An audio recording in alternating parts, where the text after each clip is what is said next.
Ici, le nom est obtenu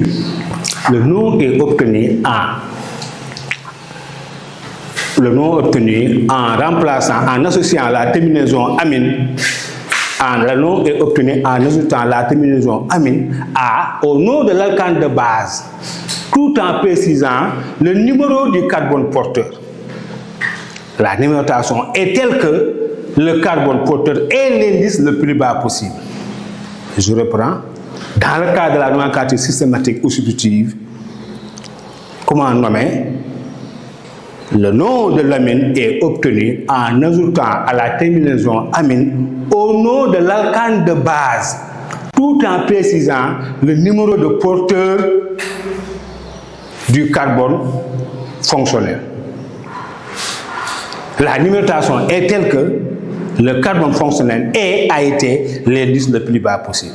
Une troisième et dernière fois, le nom est obtenu en ajoutant à la terminaison amine au nom de l'alcane de base, en précisant le numéro du carbone porteur de la fonction amine. La numérotation est telle que le carbone fonctionnel est l'indice le plus bas possible. Exemple, CH3, NH2,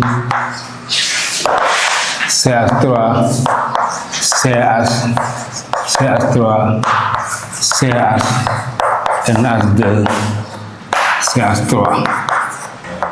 Ces élèves, tout à l'heure, nous avions dit méthylamine dans la nomenclature radico-fonctionnelle.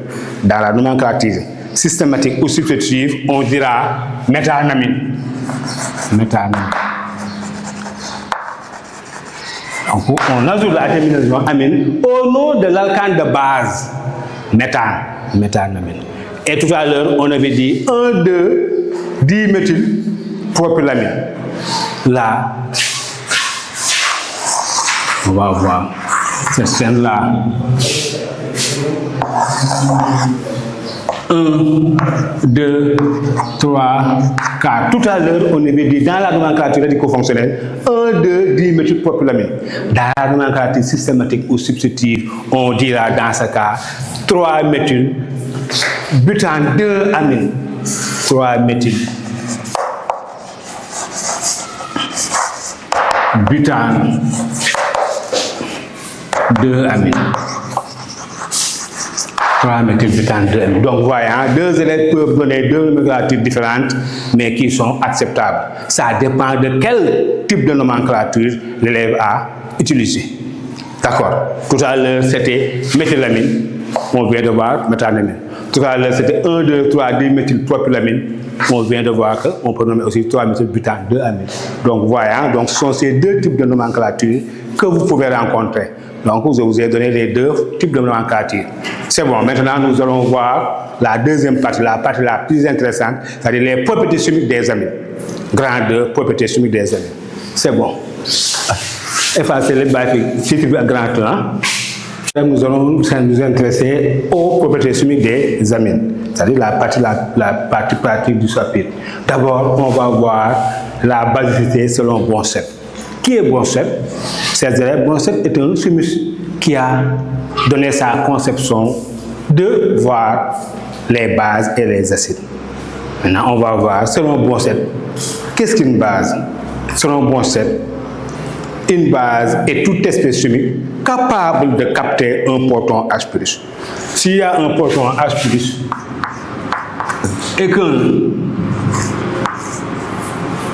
et qu'une espèce peut le capter, cette espèce-là est une base selon Bronsted. Selon Bronsted. Base selon Bronsted. Donc nous dirons quoi? Selon Bronsted, une base est toute espèce chimique capable de capter un proton H+. Mais ces élèves, l'ammoniac, de même que les amines, possèdent un double électron libre sur l'atome d'azote. Par conséquent, ce double électron libre-là peut attaquer un proton H+. Par conséquent, nous dirons que l'ammoniac et les amines sont des bases de Bronsted. Par exemple, ici l'ammoniac, NH3, Si on lui présente un proton H+, il va le capter en se transformant en un ion NH4+. De la même façon, les amines RNH2, sur le doublet d'azote, il y a un double d'électron libre. Si on lui présente un proton H+, ce double d'électron-là peut venir capter le proton H+, et devenir l'ion NH3. Ici, NH4+ est un ion. On l'appelle ion ammonium. RNH3+ est un ion. Ici, l'amine donne l'ion alkylammonium. On l'appelle ion alkylammonium. La méthylamine donne l'ion méthylammonium. L'exylamine donne l'ion éthylammonium. Propylamine donne ion propylammonium. D'accord, donc ici, il faut savoir que à cause du double d'électrons libre sur l'atome d'azote de l'ammoniac ou de l'amine, l'ammoniac et les amines peuvent capter un proton H+. Par conséquent, nous dirons que l'ammoniac et les amines sont des bases de bronze 7. C'est bon. Maintenant, petit 2, toujours dans les propriétés, on va voir les amines en solution aqueuse. Les amines en solution aqueuse. Comment se comporte une amine en solution aqueuse?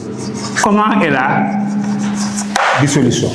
Il faut savoir, chers élèves, qu'en solution aqueuse, les amines se dissolvent partiellement en libérant un ion alkylammonium et une mole d'ion hydroxyde OH-, selon l'équation blanche suivante.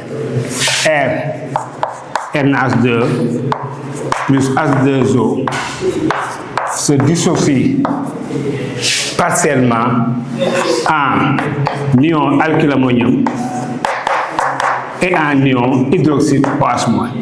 Ça, c'est l'amine. Ça, c'est la solution aqueuse. Solution aqueuse de l'amine.